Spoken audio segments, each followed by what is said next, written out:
Dalawang role players na magpapalakas sa lineup ng Lakers next season, yan ang ating pag-uusapan. Final seconds. Bryant for the win. Bang!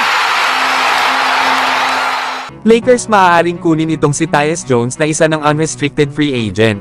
Isa nga ito sa mga available sa free agency market sa mga best point guards.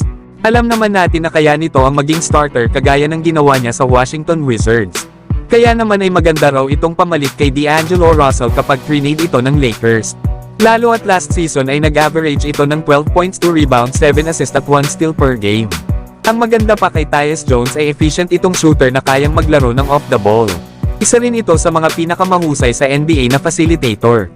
Na bagamat hindi ito ganun kahusay na defender ay kaya naman yan mapunan nila LeBron James, Anthony Davis at Jared Vanderbilt. Isa pa ay wala sa NBA ang mas magaling pa kay Tyus Jones sa paggawa ng opensa na hindi nakakagawa ng turnovers. Kaya solid pa rin ito na makuha ng Los Angeles Lakers para sa susunod na season. Samantalang isa naman solid na power forward ang dapat na makuha ng Lakers. At ito nga ay si Precious Achiuwa na isa ng unrestricted free agent matapos hindi i-extend ng New York Knicks ang qualifying offer bago ang deadline dito.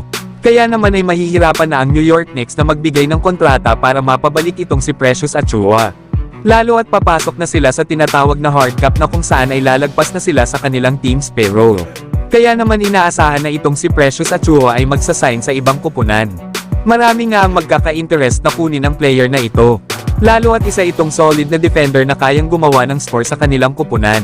Na kung saan ay malakas din itong kumuha ng mga rebounds. Na matapos nga itong matrade last season papuntang New York Knicks. Na sa kanyang ang pananatili dito ay nag-average naman ito ng 7.7 rebounds at 1 block per game.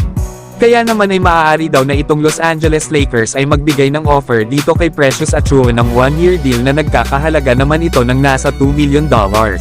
Kaya napaka-solid ng move na ito para sa Lakers kapag nakuha nila ang power forward na si Precious Achiuwa. Pero kayo mga idol, ano ang masasabi nyo dito?